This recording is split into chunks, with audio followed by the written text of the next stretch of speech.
aussi? Benoît, amateur de camion. Amateur de camion. Fils des transports de la famille Gauthier, donc STG. Voilà. Donc, et vous avez gardé une multitude, pas mal de camions, en fait. Si, et vous êtes venu à combien de camions aujourd'hui? 4. Ouais. 4 camions.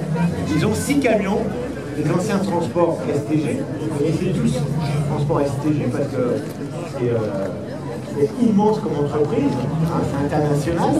Et ils ont gardé donc 6 camions et aujourd'hui ils sont venus avec 4 camions. C'est rien que pour ça, pour les applaudir, mesdames et messieurs. 4 camions. Non, mais je n'entends pas là. Ah, quand même. Donc celui-ci, on le présente, c'est un Mercedes. Il y a 2 Volvo au fond, 3 Volvo. Hein. C'est quoi les Volvo qui sont au fond? Rappelle-moi les modèles. Alors on a L495, c'est un porteur. Porteur. On a 2 tracteurs, F88 et F89. Voilà, j'ai déjà présenté. Années 70 et années 60. Ouais, qui rappelle plein de souvenirs. Là on est sur années 50. Et là, on est sur les années 50, avec l'aide des transports Mérède-Morlaix. Mérède, pardon. Alors c'était mon grand-père. Ah bon, les transports, oui. Et sa fille s'est mariée avec mon grand-père. Ah, voilà. Donc, association de transport, en fait. Voilà.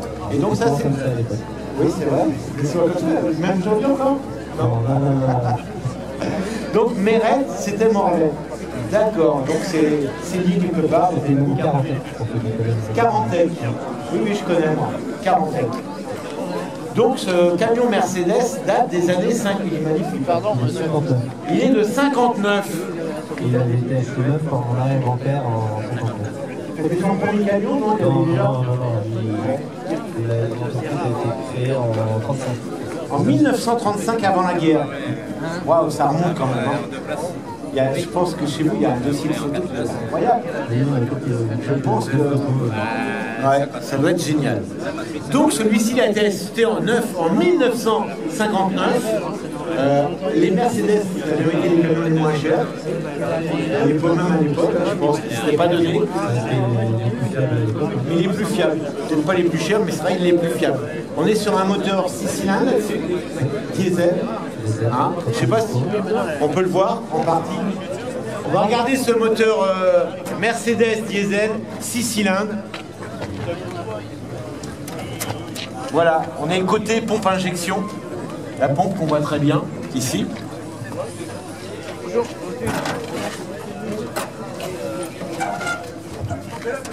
Et là, on est de l'autre côté, bien sûr. Donc là, c'est la pipe, bien sûr, d'échappement, qu'on appelle hein, la tubulure ou la pipe d'échappement. Alors, c'est des moteurs à l'époque hyper costauds. Alors, très très haut. Hein. Regardez la taille du moteur. Hein. Du bas du carter jusqu'en haut du filtre. Hein, il y a plus d'1 mètre, hein, je pense. Vous avez vu la hauteur? Bah oui, je connais Hein ce moteur-là. Tu connais ces moteurs-là, c'est vrai? Viens avec moi. Si, ça m'intéresse, moi, on a un mécano. T'as travaillé là-dessus? Bah, pas ceux-là, mais c'est d'autres moteurs comme ça, des Wento 152. Ouais, Ouais, c'est des 6 cylindres. Hein. des 6 cylindres. Ouais. 7 paliers. Hein. 7 paliers là-dessus. Ah bah oui, c'est des 6 cylindres, c'est 7 paliers. Ouais. Ça faisait combien de chevaux, tu te Ça, rappelles? c'est un moteur injection indirect. Indirect. Parce qu'il y a des bouts de préchauffage dessus. D'accord. Il faut le chauffer celui-là pour le démarrer. Il faut Parce qu'après, chauffer. il faut le préchauffer. Ouais. Parce qu'il y a une chambre de précombustion dans la culasse. Alors comment on fait pour le préchauffer alors? Bah, il y a un bouton à l'intérieur pour chauffer. Il y a une résistance à l'intérieur. C'est long, hein? Une minute peut-être, non? Un peu plus. Ah, Une minute? C'est quoi? C'est une petite poivrière, c'est ça? Non? Non, parce que je me rappelle qu'à moi... Ah oui, hein, genre il y avait une petite résistance. une petite résistance qu'on voyait, un petit truc chromé avec des résistance dedans, qui était rouge. salières, si vous voulez. C'est ça, hein? Parce que mon père a eu des voitures Mercedes et il fallait attendre que la résistance chauffe. On attendait. Bah, les Peugeot c'est pareil, tous les moteurs injection directe. Hein. Peugeot avec les moteurs indénor. Ouais, aujourd'hui c'est tous des moteurs injection directe. Hein. Ouais. Et après qu'ils ont enlevé les bougies, ils ont mis injection directe. C'est-à-dire qu'il y a une chambre précombustion dans le piton et ça démarre sans chauffer, il n'y a pas de préchauffage. Le problème du diesel pendant des années, ça a été, tiens je te rends le micro, ça a été le préchauffage. On se rappelle des vieux diesels à huile lourde, il fallait chauffer le tracteur, il fallait chauffer au chalumeau la boule. Ça c'est encore plus vieux. Mais bon, c'est vrai que c'était des voitures, des moteurs diesel, il fallait attendre que ça préchauffe. Mais pourquoi c'est intéressant le diesel? Parce parce qu'à l'époque, pendant longtemps, c'était très économique. C'était moins cher à l'achat, au niveau de la pompe, et à la consommation, quand tu roules, ça consommait moins qu'une version essence. Donc tous les véhicules utilitaires avaient des diesels. On se rappelle des gros moteurs Perkins diesel, hein, que tu as dû connaître aussi. Et donc le diesel, c'est vrai qu'à l'époque, c'était très utilitaire. Peugeot et Mercedes, c'était les premiers à mettre des diesels dans leur voiture. Mercedes. Le Peugeot, avant la guerre, ils faisaient des carrières du diesel. Ils ont fait des 400 de diesel, ça existait. Ah, c'était existé. C'était quand même un des Nord, hein. C'était pas vraiment Peugeot. Non, je sais plus. Ah oui, c'était Peugeot. Et avant-guerre, il y en avait. Mercedes, c'était les pionniers du diesel. Citroën aussi. C'est Citroën. Après, ils ont abandonné avant de revenir sur les CX. Voilà. Alors, on fait un cours entre nous, là, mécaniciens. Donc, c'est vrai que ces moteurs-là, moteurs diesel, Mercedes, c'était des moteurs très très costauds. Hein, je sais pas combien de kilomètres il a. Celui-là, tu sais à peu près s'il a été refait ou pas? Non, je sais pas. Il a été refait, je pense que tout le reste a été restauré. Donc, il a été refait en 2005 pour les 70 ouais. Il fait partie de l'association aussi. Hein. Des anciens véhicules de STG. Tu travailles, tu es chauffeur, hein, toi. Tu es mécano. Tu connais bien ces moteurs-là? C'est pas ta. C'est pas parce que c'est forcément pas ma génération. Ah non, c'est pas ta génération. Mais ça n'a rien à voir avec les moteurs d'aujourd'hui. C'est complètement différent des moteurs d'aujourd'hui. Quand vous regardez un camion aujourd'hui sur l'autoroute, il va aussi vite que vous, sinon plus vite que vous. Alors qu'à l'époque, dès qu'il y avait une côte avec ces moteurs-là, tu dois le savoir, hein, dès que tu prends une côte, par exemple à l'Aillé, là, quand tu arrives sur la côte, c'est qu'on au fond, ils vont plus vite que les camions d'aujourd'hui. C'est vrai? Ah bon? Les camions d'aujourd'hui sont limités. Ah, ils sont bridés, oui, c'est vrai. On ne peut pas dépasser avec les autres. Ils étaient bridés, oui, 140, sans problème. Pas celui-là quand même. Non, celui-là quand même. On va détailler après le moteur la cabine, si tu permets. Alors je crois me rappeler que les poignées comme ça, c'était du... Alors on va demander aux gens, tiens, on va demander aux gens qui sont là, c'est en quoi, en quelle matière? Ah, c'est pas du béton. Zamac. La couleur du béton, alors c'est un nom particulier. Ça va? Tu vas bien? Tu l'as reconnu? Ça va? Alors? Tiens, on va demander à lui là. De quoi? Quelle matière? Ça? Zamac. Alors peut-être que je me trompe, mais je crois pas. Personne ne sait. Zamac, mais je sais pas. Zamac. Et tous les poignées à l'époque étaient fabriqués, traction, c'était en Zamac. Avec le temps, ça se creuse, ça se... Voilà, c'est pour ça qu'on les repeint. Mais à l'époque, c'était pas peint, c'était brut. Oh, pardon, faut que je force dessus. Alors regardez, on a... Alors je sais pas ce qu'on a une plaque ici, regardez. Électro-diesel. Étienne Floch et compagnie, route de Paris à Morlaix. Ah ouais, donc c'est la... Je regarde s'il y a une date. Je vois pas de date. Non. Je vois mal. Mais regardez cette cabine. Alors c'est très rudimentaire, une cabine de camion de cette époque-là. C'était pas comme les cabines d'aujourd'hui, où il y a du confort. Hein, aujourd'hui, un routier ou une routière, je sais pas si on dit ça. Aujourd'hui, n'importe qui peut conduire un camion. Ça se conduit comme un vélo, presque.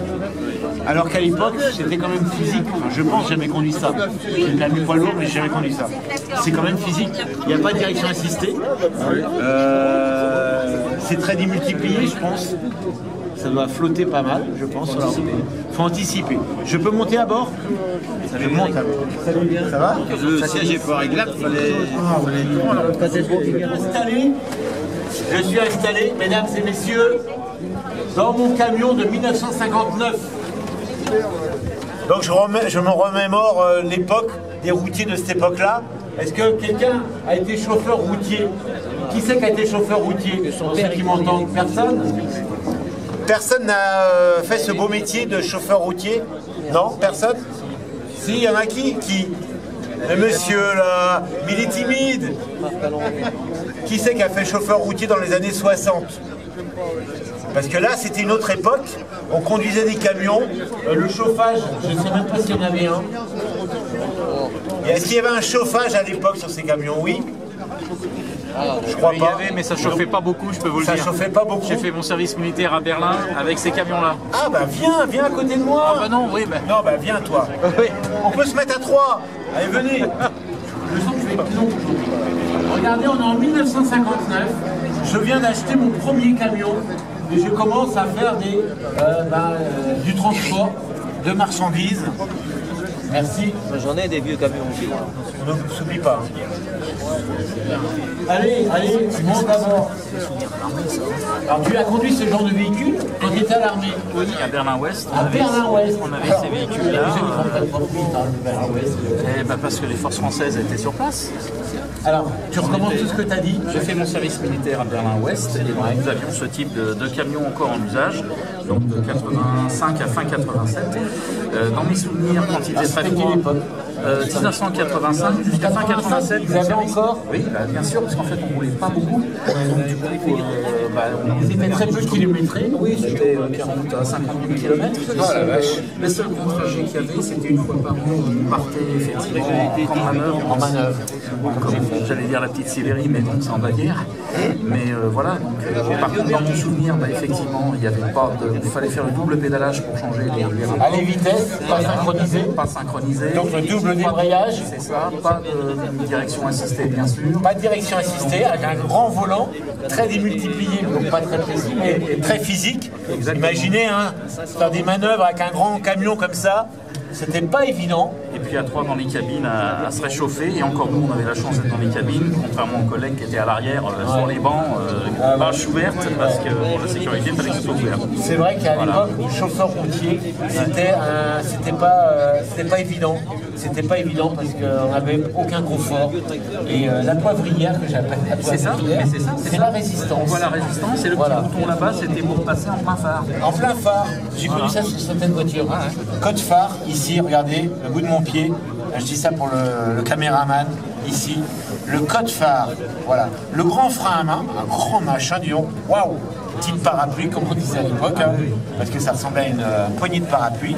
Et avec des manos, on pouvait lire hein, la température d'eau. Ici, je ne sais pas ce que c'est. Un compte-tour, je pense pas. Quand même. Non. Ça va de 1 à 10. Voilà. C'est le compte-tour. C'est bien un compte-tour, je suis étonné. Voilà. Une petite. Voilà. Le compteur à droite, il fonctionne pas. Ah d'accord, il fonctionne pas. D'accord. Et là on a un truc frein. C'est marqué en gros frein. Ça doit être pour tester, je pense. Ouais, ça a été rajouté.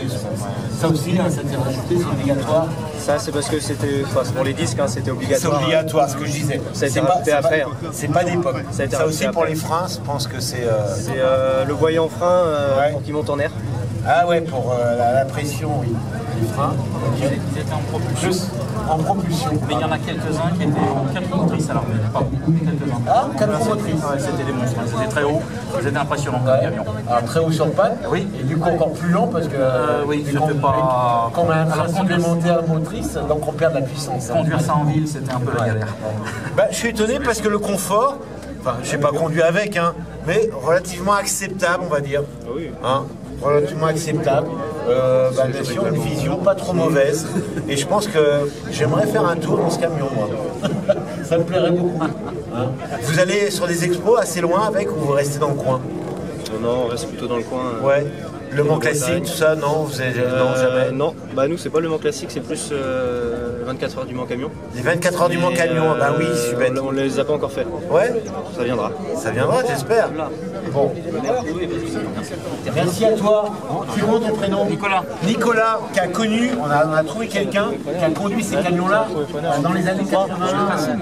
Il y a des morts du moteur Perkins, 4 cylindres là-dessous. Et super lourd avec la remorque. Avec le petit bouton pour BDS dans le coin. Merci à toi. C'était intéressant d'avoir quelqu'un de. Donc en 85, à Berlin-Ouest, il conduisait encore ces camions. Celui-là, on roulait pour Mérette jusqu'en 81. Pour Mérette, il s'arrêtait en 81. Donc c'était des moteurs probables. Il a été restauré, bien sûr. Hein. Je vais à la voiture là, ouais. Ouais, c'est tout était un plateau bâché. Il est magnifique. Hein. Et regardez à l'arrière, mesdames et messieurs, qu'est-ce qu'on a à l'arrière? On a une voiture. Et parce que c'est vous, on va la décharger. Non, je déconne. Vous avez vu à l'arrière? C'est une Jeep. Eh ben ouais. Alors pourquoi elle est là, cette Jeep? On va pas la décharger parce que ce serait trop haut. Donc quand tu la décharges, tu décharges avec ça. Ça fait du long, c'est vachement incliné quand même. D'accord. Il y a une raison pour que cette Jeep soit dans ce camion? Pratique pour la transporter. Ah ouais? Saint-Malo avec. Des revenus de Saint-Malo avec. D'accord. Donc c'est une Jeep qu'on a appelée Jeep Hotchkiss. Ah, c'est une version française, Skitch, type Africa Corp, comme on disait à l'époque, de la couleur. En fait, hein. Celle qui était dans le désert, pour se confondre avec le désert, eh ben, elles étaient couleur désert. C'est pour ça qu'on l'a. Voilà. C'est la guerre de l'Irak. Elle était kaki, elle était kaki, elle était blanche et tu l'as repeinte de façon Africa Corp, comme je disais. Moi j'ai toujours connu les. Ouais. Bon, écoute, tu as toujours Couleur de l'Irak. Dis donc, elle rentre. T'as fait exprès ou pas? Mais ça rentre au millimètre. Au millimètre. Hein. C'est tout juste. Hein. Un peu plus dégonflé les pneus pour que ça rentre. Presque. Bon, ça c'est incroyable quoi. Tu emmènes la Jeep et tu la sors comme ça sur des rampes en bois. Carrément. Bon, on vous la sortira pas, c'est dommage, mais on va pas le faire. On va juste remercier. J'ai oublié ton prénom à chaque fois. Benoît Gauthier, de nous avoir amené 4 camions aujourd'hui. Les 3 autres sont au fond. C'est pas une mince affaire quand même. Et on peut le remercier, vous pouvez l'applaudir, mesdames et messieurs, très très chaleureusement. Merci. Merci encore à toi, Benoît. Et tu es bienvenu ici quand tu veux. Mais je sais que tu viens régulièrement. Je me la traverser la nuit. Tu seras pas avant de traverser?